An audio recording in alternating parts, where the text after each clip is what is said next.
secretário de Segurança propõe ações para reduzir autos de resistência. A Alerj faz doação de R$ 4.400.000 para o hospital em Volta Redonda. O Jornal da Alerj começa agora.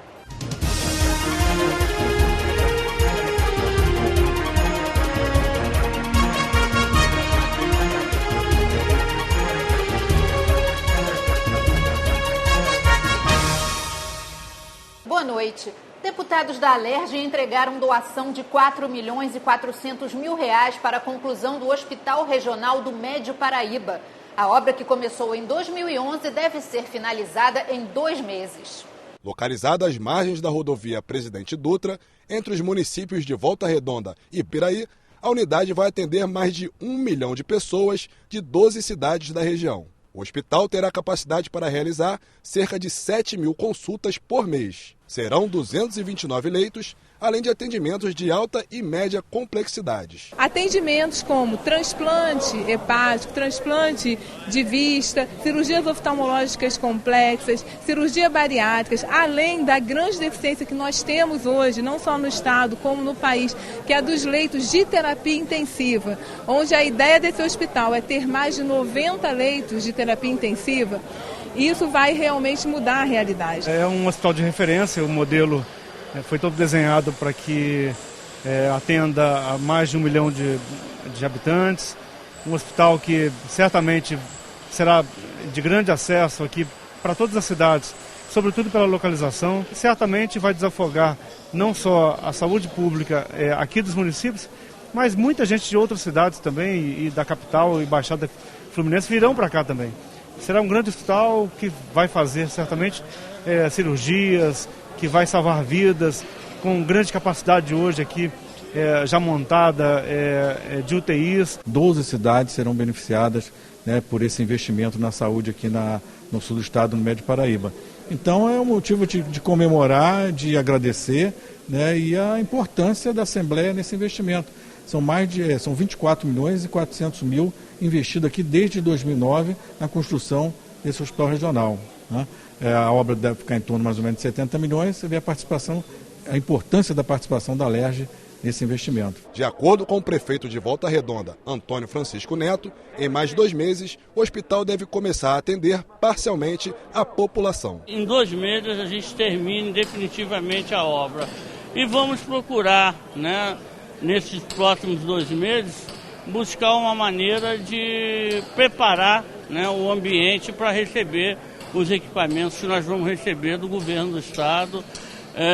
O secretário de saúde já nos garantiu isso. E o mais importante, digo mais uma vez, nós vamos salvar muitas vidas. Dos 68 milhões de reais gastos na construção, a Alerj contribuiu com 24.400.000. O presidente da Alerj lembrou que será necessário o repasse de recursos do governo federal para custear os gastos fixos da unidade. Tenho audiência com o presidente Michel Temer. Vou pedir que ele mande aqui a Volta Redonda, visitando o hospital, o ministro Ricardo Barros, da Saúde, e tenho certeza que nós vamos ajudar a equipar o mais rapidamente possível, pela qualidade da saúde que aqui vai se executar e pela possibilidade de você reduzir custos. Hoje essas 12 prefeituras gastam o dinheiro de forma a não concentrar no mesmo local. Isso reduzirá custo, isso determinará um atendimento melhor, de mais qualidade, em maior número à população do estado do Rio de Janeiro. O secretário estadual de Saúde afirmou que é preciso destinar recursos arrecadados com pedágios da rodovia Presidente Dutra para a manutenção de hospitais. Uma coisa que a gente tem que reivindicar é a CCR Nova Dutra, que seja copartícipe no financiamento desse hospital. Uma rodovia dessa, com um pedágio caro desse, a gente tem que ir a Brasília brigar que na composição dessa tarifa tem que ter recurso aqui para o Hospital do Médio Paraíba e para o Hospital da Poça Nova Iguaçu. Depois de entregar o cheque para a conclusão das obras do Hospital Regional Médio Paraíba, o presidente da Assembleia Legislativa do Estado, Jorge Pisciani, vai se reunir com a mesa diretora da Alerj para aprovar uma doação de 20 milhões para a Secretaria de Segurança do Estado do Rio de Janeiro. Como estamos na véspera das Olimpíadas, menos de 80 dias das Olimpíadas, o que vai trazer turistas e movimentar a economia, não só da cidade do Rio de Janeiro, mas de todo o estado do Rio de Janeiro. Nós vamos fazer uma nova doação de mais 20 milhões, fora as doações que a gente tem feito para melhoria da qualificação dos policiais, civis e militares. Agora doamos para aqueles que estão em formação na escola da Polícia Militar, mas nós vamos doar para uma utilização somada a esses 20, que ele já tem, mais 20 milhões, para que ele aperfeiçoe ainda mais o combate ao homicídio nesse período das Olimpíadas, e depois, continuando, o Brasil volta a crescer, segurança terá mais recursos. O secretário de Segurança Pública do Estado do Rio, José Mariano Beltrame, foi ouvido nesta terça-feira pela CPI dos autos de resistência. Ele defendeu medidas para reduzir a letalidade policial, entre elas a ampliação do curso de formação dos agentes.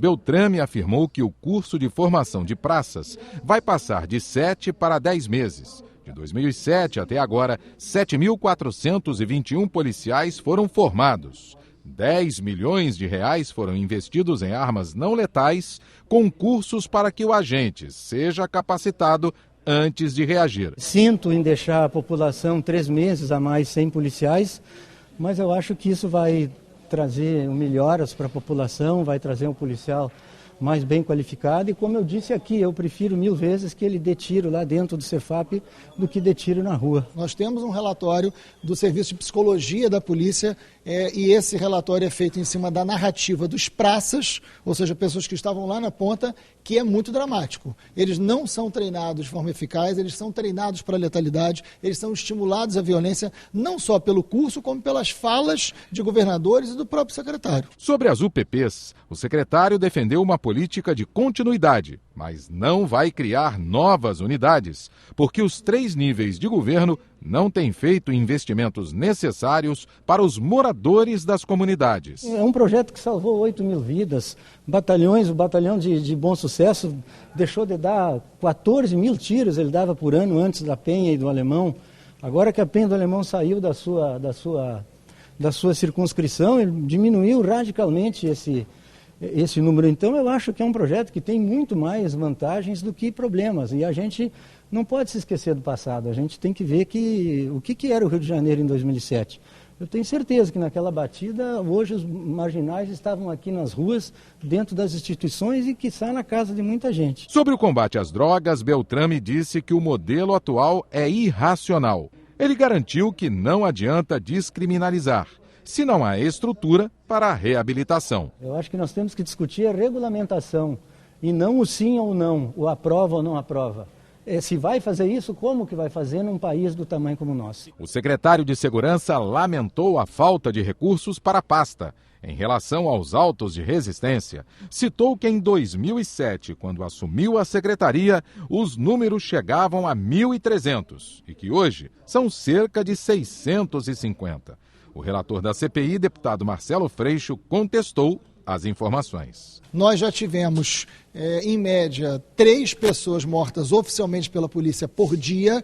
É a polícia que mais mata e uma das que mais morre no mundo. Isso caiu, mas voltou a subir. Nos últimos 2 anos a gente vem subindo, e este ano nós atingimos uma média de 2 pessoas mortas por dia. Isso é inaceitável. O que não dá é para ter uma avaliação de que nesse momento se torna aceitável porque já foi pior. Na verdade, os números de hoje são graves, são números contundentes de uma violência policial crescente, inclusive nos últimos tempos. Então é necessário fazer um diagnóstico honesto para a gente saber que políticas podem ser adotadas para que não continue a crescer e que possa atingir um número razoável que nunca foi atingido no Rio de Janeiro. O secretário vai buscar recursos junto à Alerj para melhorar o trabalho da perícia, mas discordou de informações de pessoas ouvidas na CPI de que as armas apreendidas não são entregues pelos comandantes de batalhões e sim pelos policiais. Há uma distância muito grande entre o mundo que o secretário vive na secretaria e o que acontece no dia a dia das polícias. Se você olhar hoje e visitar os institutos de perícia, você vai ver que não é a realidade que o secretário aqui narra ou que ele imagina que aconteça. Não são os comandantes de batalhões que entregam, essas armas não necessariamente são entregues. Quando são entregues, não há certeza que era a arma que deveria ter sido entregue. Isso é um relato feito para a CPI por profissionais da perícia do Rio de Janeiro. Então, o que a gente gente verifica é que entre a opinião e a informação que o secretário tem e a realidade tem uma distância muito grande. O Rio de Janeiro tem média de 10 denúncias de abuso sexual de crianças por dia. Na Alerj foi lançada uma cartilha que pretende alertar as crianças para os perigos da exploração sexual. A publicação é um trabalho em parceria da Comissão de Assuntos da Criança, Adolescente e Idoso com a Polícia Civil do Estado. Durante o evento foi ministrado a palestra Todos contra a Pedofilia, que discutiu o combate e a prevenção dos crimes ligados à pedofilia, o abuso e a exploração sexual de crianças e adolescentes. O palestrante foi o promotor mineiro Casé Fortes, membro do grupo de apoio técnico da CPI da pedofilia do Senado Federal, que aconteceu em 2008. Ele acredita que falar sobre o tema é um bom começo para evitar os crimes. A existência dessa preocupação hoje em dia, por si só, já é um grande avanço. Se nós voltássemos aí a 10 anos atrás, ninguém nem acreditaria na quantidade de abusos sexuais e de casos de exploração sexual que nós vemos hoje nas estatísticas, que estão muito aquém da realidade também. Então, o fato de hoje aparecer mais esse assunto, de a gente saber de vários casos, toda hora você liga a televisão, vai lá na internet, revista, jornal, você vê que o assunto está sendo tratado. Isso é uma evolução muito importante. Nós não estamos mais tapando só com a peneira, né? Está aparecendo. Acho que ainda tem muita coisa para aparecer, tem muito trabalho a ser feito, mas é um bom começo. Começar essa discussão com a criança é o que pretende a cartilha. A nossa quantidade de registro não corresponde à realidade, porque a gente conta com o silêncio da vítima. Por isso que a gente quer, com a nossa cartilha, que foi confeccionada com o apoio da Alerj, direcionada à criança, para a criança consiga verificar que ela está sendo abusada sexualmente e revele o abuso. A nossa ideia é derrubar esse tabu. A gente ainda ouve, em pleno século XXI, pessoas dizer como vai falar sobre sexualidade com criança, isso aí não está na hora. Enquanto se pensa que não está na hora de dar dicas e orientar as nossas crianças contra a pedofilia, o pedófilo e os pedófilos, eles fazem a festa. A gente precisa, sim, ensinar para a criança qual o toque saudável, qual o toque que não é saudável, porque a criança não consegue identificar o momento que ela está sendo violada, violentada, abusada. Só quando ela é maiorzinha, mas enquanto ela é pequenininha, ela acha que tudo é natural, tudo é normal. Até o fim do ano, 10 unidades de pronto atendimento administradas por OS podem passar a ser controladas pela Fundação Estadual de Saúde. O anúncio foi feito pelo diretor executivo da Fundação durante a audiência pública da Comissão de Tributação da Alerj. A Fundação é uma entidade pública criada por lei e vinculada à Secretaria de Saúde do Estado. Atualmente, 5 hospitais e uma unidade administrativa são geridas por ela. O diretor executivo, João Paulo Veloso, explicou que estão sendo realizadas negociações com a Secretaria de Saúde para que até o fim do ano, cerca de 10 UPAs passem a ser de responsabilidade da Fundação. Veloso destacou que a medida só poderá ser concretizada se a Secretaria repassar verbas suficientes para que a Fundação tenha condições de manter os serviços. A Fundação Saúde é uma unidade de gestão própria que precisa ter todo um acordo, inclusive por documento, de um anexo do contrato de gestão para que a gente possa receber as UPAs. Acabou de ser iniciado o processo. Nós estamos discutindo com a Secretaria porque nós não podemos receber a unidade sem receber a verba correspondente, então está sendo discutido ainda como é que vai ser feita essa transferência e isso vai ter um prazo determinado no momento que a gente chegar ao final das negociações. As despesas das OS com a compra de medicamentos, prestação de serviços e salários são consideradas elevadas pelo presidente da Comissão de Tributação da Alerj, deputado Luiz Paulo. Ele defende que a Fundação passe a gerir UPAs e hospitais no lugar das OS para que haja um modelo de gestão mais barato e eficaz. Ela tem liberdades gerenciais, algumas similares das organizações sociais. Então, eu acho que dar mais responsabilidade ao Estado na gestão pode dar uma diminuição considerável de custos e também pode melhorar a produtividade. Com um planejamento, pode-se gradativamente trocar gestões de organizações sociais para que elas possam ser exercidas pela Fundação Pública de Direito Privado que no Estado existe, que chama-se Fundação Estadual de Saúde. Deputados voltaram a discutir a revogação da taxa única de serviços tributários da Receita Estadual, que foi aprovada na Alerj em dezembro do ano passado. Confira as votações de hoje. Na sessão plenária desta terça-feira, os parlamentares analisaram um projeto assinado por 30 parlamentares, liderados pelos deputados Luiz Paulo e Edson Albertassi, que revoga a chamada taxa fazendária. Com a aprovação da lei, os contribuintes voltam a pagar de acordo com os documentos solicitados. O texto recebeu 2 emendas e retornou às comissões. O que ficou acordado com as CDLs e com todos os deputados é que a gente ia revogar a lei criada em dezembro da taxa fazendária. E com isso voltaria a vigorar a lei anterior. Mas não é necessário republicar a tabela, porque aí fica todo mundo achando que aquelas tabelas podem ter seus valores mexidos.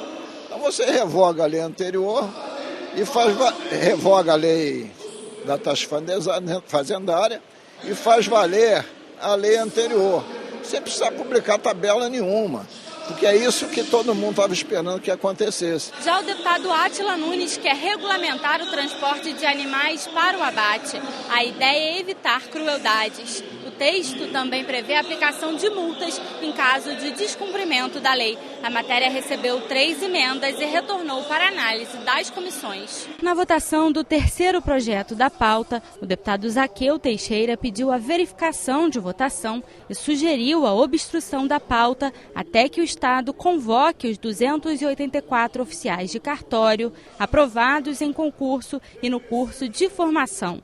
Vários parlamentares saíram do plenário e a votação dos projetos foi adiada por falta de quórum. O Poder Executivo fez um acordo com este parlamento da nomeação dos oficiais de cartório. No último dia 13, esse acordo furou. Não foi feita a nomeação de 150 oficiais. E a próxima leva seria no próximo dia 13. Então nós exigimos que o Poder Executivo cumpra o acordo firmado com este parlamento e faça a nomeação, porque a partir daí nós vamos voltar à pauta normal de votação e obstrução é um elemento que o deputado tem para poder fazer com que as coisas possam ser definitivamente cumpridas. No final da tarde, o líder do governo, o deputado Edson Albertassi, voltou a se reunir com os policiais que aguardam nomeação. Mais informações com a repórter Natália Pugliese. Depois de mais de 2h30 de discussão, terminou sem acordo a reunião entre oficiais de cartório aprovados no concurso da Polícia Civil e os deputados. A categoria não abre mão do ato de nomeação até o dia 30 de maio. Eles estão dispostos a discutir a posse em uma data posterior. O deputado Edson Albertassi agendou uma reunião com a equipe econômica do governo na manhã desta quarta-feira para avaliar a proposta. E à tarde tem novo encontro marcado com os policiais. Eu vou tentar levar para o governo a proposta de nomeação imediata, com efeitos de posse antes das Olimpíadas, mas com efeitos financeiros a partir de setembro. Essa é uma proposta que, ao meu ver, é interessante, que foi aqui o acordo junto com os deputados e com a comissão. Então espero que o governo compreenda e faça cumprir essa posição. É claro que é muito desgastante, depois de tanto tempo, com o acordo estabelecido na casa, que a crise financeira faça com que o governo venha a prolongar a posse dos concursados. Este foi o Jornal da Alerj. Confira nossa programação também pelo site e pelas redes sociais. Até amanhã, TV Alerj, o canal do Povo Fluminense.